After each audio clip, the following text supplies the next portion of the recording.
በስመ አብ ወወልድ ወመንፈስ ቅዱስ አሐዱ አምላክ አሜን።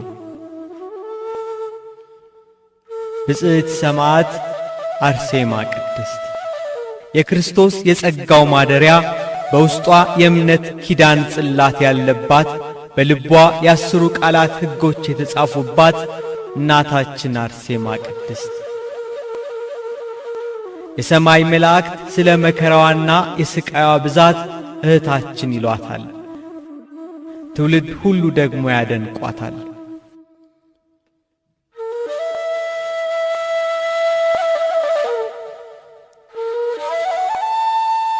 በቅዱሳን ሰማዕት ማኅበርና በገነት በሮች ትመሰገናለች። በቅድስና ሥራዋ የሕይወትን ፍሬ በደሟ መንግሥተ ሰማያትን ተቀዳጅታለች። በእጆቿ የገነት የዛፍ ፍሬ የያዘች በውስጧ የበረታች የቀናች የሃይማኖትን ሥር የተከለች እናታችን አርሴማ ቅድስት የሰማያትን ሀብት ዘወትር ትገዛለች። በገመድ ወገቧን ትታጠቃለች። በሚጣፍጥ ቃል በመልካም አንደበት ዘወትር ትዘምራለች። ለተራቡት እንጀራን በመስጠት ትመግባለች። ነጭና በፍታ ልብስ እየፈተለች የተራቆተ ታለብሳለች። ከአንደበቷ የመንፈስ ቅዱስ ኃይል አለ። በላዩም የመልካም ሴት ውበትን እንደሚያሳምር ያለ የጸጋ ብርሃን ለብሳለች። እናታችን አርሴማ ቅድስት የስንፍናን እንጀራ የጥርጥርን መጠጥ አልጠጣችም። የማይቀሟትን በጎ ዕድልን መረጠች ብሎ ጌታችን ኢየሱስ ክርስቶስ እንደመሰከረላት እንደ ማርያም ሰማዕቷ እናታችን ቅድስት አርሴማ ክርስቲያኖች በሰማዕትነት ደማቸው በሚፈስበት፣ አንገታቸው በሚቀላበት፣ ለአናብስት በሚጣሉበት፣ አላውያን ነገሥታት በክርስቲያኖች ላይ ግፍ በሚፈጽሙበት በመከራ ዘመን የተገኘች ሰማዕት እናታችን ናት። የብጽዕት ሰማዕት ቅድስት አርሴማ አባቷ ክብሯን ከሆኑ ከኃያላን ነገሥታት ወገን የሆነ ቴዎድሮስ ይባላል። እናቷ ከቤተ ክርስቲያን ሹማምንት ከጳጳሳት ወገን የሆነች አትናስያ ትባላለች። እነርሱም እግዚአብሔርን የሚፈሩ በጾምና በጸሎት በምጽዋት በስግደት የጸኑ ደጋጎች ነበሩ። ነገር ግን ልጅ አልነበራቸውም። መልካም ፍሬ የሆነ ልጅ ይሰጣቸው ዘንድ ዘወትር ወደ እግዚአብሔር ያዝኑ፣ ያለቅሱ፣ ይጸልዩ ነበር። ለቅድስት ሐና፣ ለሳራ፣ ለኤልሳቤጥ የተለመነ ጌታ የእነርሱንም ጸሎት ሰምቶ እግዚአብሔር የልባቸውን ብርታት ባየ ጊዜ መልኳ እጅግ ያማረች ልጅ ሰጣቸው። ይቺውም ቅድስት ብጽዕት አርሴማ እናታችን ናት።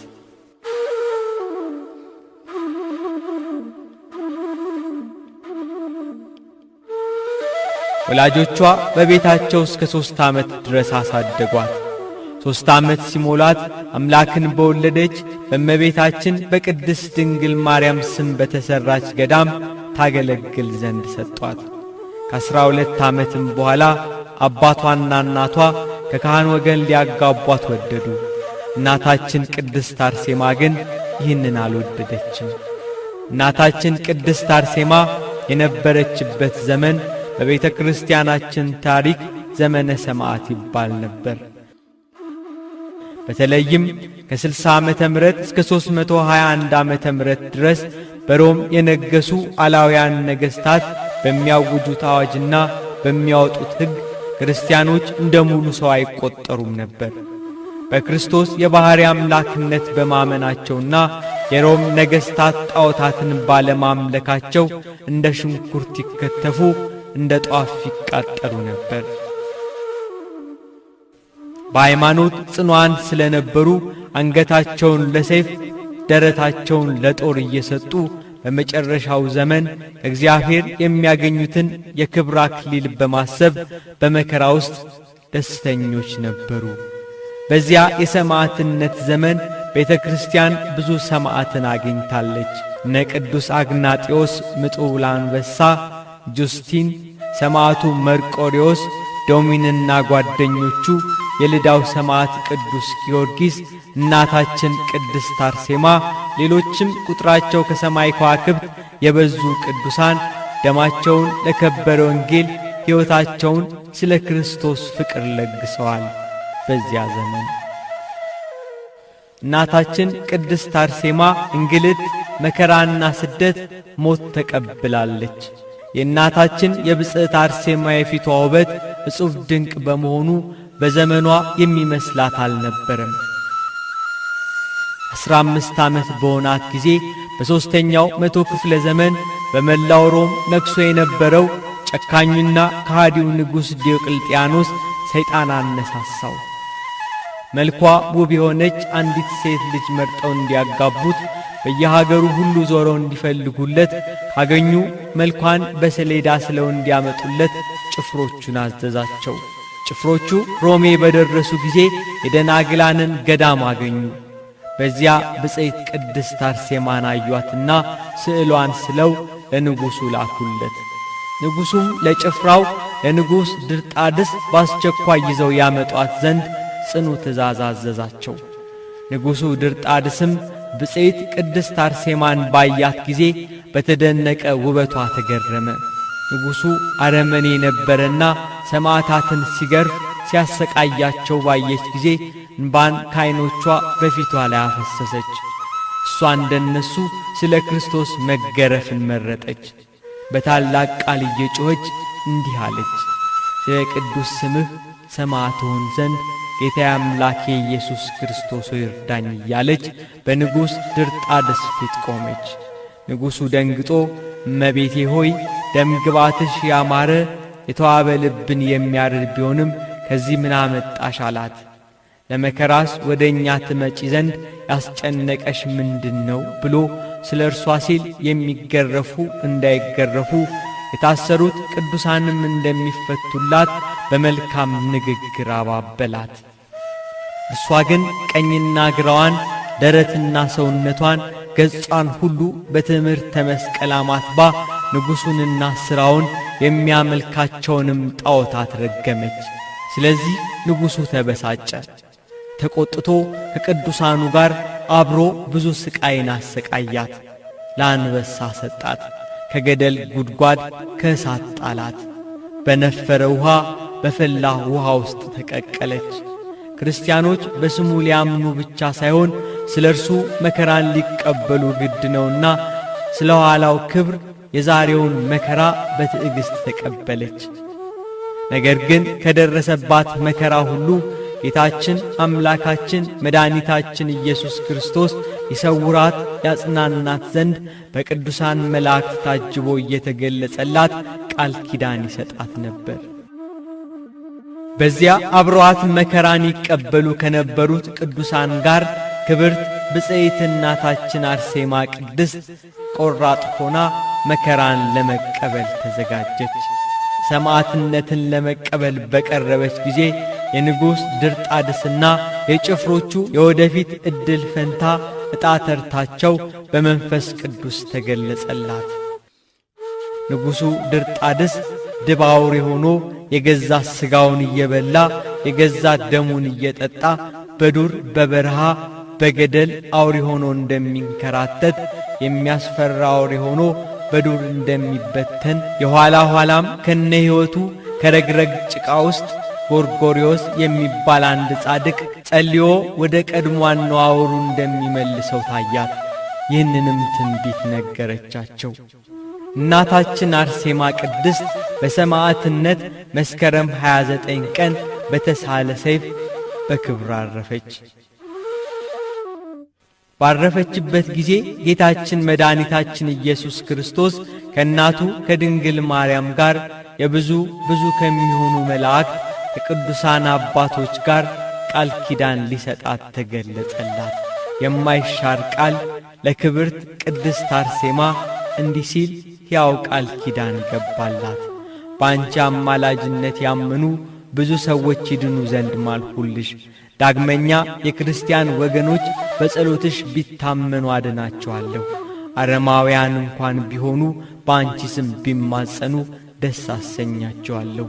በስምሽ ቤተ ክርስቲያንን የሠራውን መታሰቢያ ያደረገውን ስምሽን የጠራውን በበዓልሽ ቀን የተራበ ያበላውን የተጠማ ያጠጣውን በበዓልሽ ቀን በጽኑ ፍቅር የዘመረውንና ያመሰገነውን በገድልሽ አምኖ ለጸለየ ስዕልሽን በክብርና በንጽሕና ስሎ በቤቱ ቢያስቀምጥ ወንድ ልጁን ሴት ልጁን በአንቺ ስም የጠራውን ገድልሽን የጻፈ ያነበበ የልቡን ምኞት ፈጽምለታለሁ።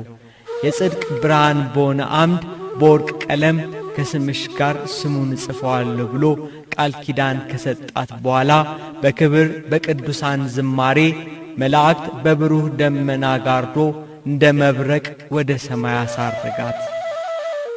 ከክብርት እናታችን ቅድስት አርሴማ ዕረፍት በኋላ ንጉሥ ድርጣድስ በልቡ ሐዘን፣ ትካዜ፣ ፍርሃት፣ እንቅጥቅጥ፣ ድንጋጤ ገባበት። ሐሳቡ ሁሉ ቀለጠ።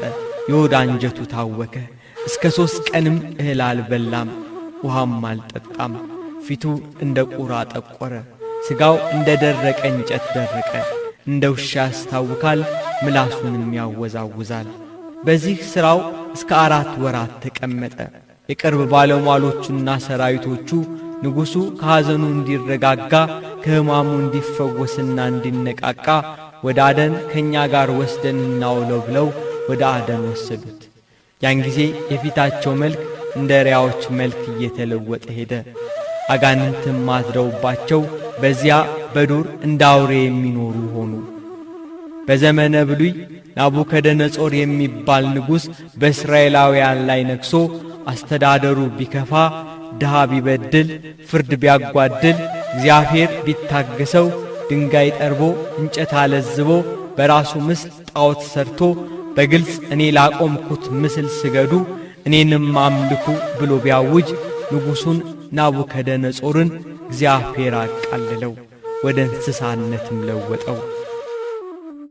ከሰዎች ተለይተህ ትሰደዳለህ፣ መኖሪያህም ከምድር አራዊት ጋር ይሆናል።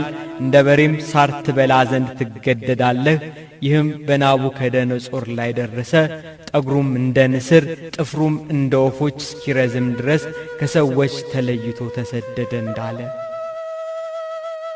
የበለዓምን አህያ እንደ ሰው ሲያናግር የዘካርያስን አንደበት ዘግቶ ነበር። ለእርሱ የሚሳነው የለም። የቅዱሳንን ደም የሚበቀል እርሱ ይህንን በክርስቲያኖች ላይ ተነስቶ አብያተ ክርስቲያናትን ሲያፈርስ፣ ቅዱሳን መጻሕፍትን ሲያቃጥል፣ ምእመናንን ሲያሳድድ፣ ቅዱሳንን ሲያድን የነበረውን ድርጣድስን እግዚአብሔር ወደ እርሱ እንዲመለስ ለጊዜው ወደ አውሬነት ለውጦት ነበር፣ ልክ እንደ ናቡከደነጾር። የሁሉ የሆነው ስለ እናታችን ስለ ቅድስት አርሴማ ነበር። በጻድቁ በቅዱስ ጎርጎርዮስ ጸሎት ተመልሰው ንስሐ ገብተው እስከ ተጠመቁ ድረስ በጻድቃንና በቅዱሳኑ ላይ የተነሱ ሁሉ ተቀጡ። የአርማንያው ሀገር ኤጲስቆጶስ የነበረ ጎርጎርዮስን ንጉሡ ድርጣድስ ለጣዖት ማጠን ቢያስገድደውና ጻድቁ እምቢ ባለው ጊዜ ራቁቱን በረግረግ ጉድጓድ ውስጥ ጥሎት ቢሄድ ጉድጓዱ እንደ ድንኳን ሆናለት እስከ 15 ዓመት አንዲት አሮጊት መበለት በስውር ምግብ እያቀበለችው ኖሯል። ከዚያ የንጉሡ እህት በራእይ ቅዱስ ጎርጎርዮስ ተገልጾላት ከጉድጓድ እንዲያወጣው ያየችውን ራእይ ነገረችው። ቅዱስ ጎርጎርዮስም በጸሎትና በምልጃ ድርጣድስንና ሰራዊቱን ወደ ቀደመ አነዋወራቸው ጸልዮ መለሳቸው። ንጉሡንና ሕዝቡን አስተምሮ አጠመቃቸው።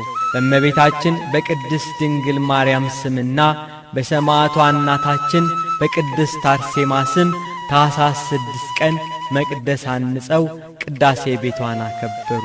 በስሟም ነው ስለ እርሱ ፍቅር ዓለምን የናቁ የመንግሥቱን ወንጌል ያስተማሩ በእሳት በስለት በስደት በሞት በብዙ እንግልት መከራን የተቀበሉ በሰማዕትነት የከበሩ በጾም በጸሎት ተግተው ድንጋይ ተንተርሰው ጤዛ ልሰው ድምፀ አራዊትን ግርማ ሌሊትን ታግለው በጽድቅ የሚኖሩ መናንያንና ደናግላን በቅድስና ተወስነው እውነትን መስክረው ከዓለም የተለዩ በአጸደ ነፍስ በእግዚአብሔር ፊት ለሚያበሩ እግዚአብሔር በደሙ ባዋጃት ቅድስት ቤተ ክርስቲያን መታሰቢያ ሕንጻ ቤተ ክርስቲያን ይታነጽላቸዋል።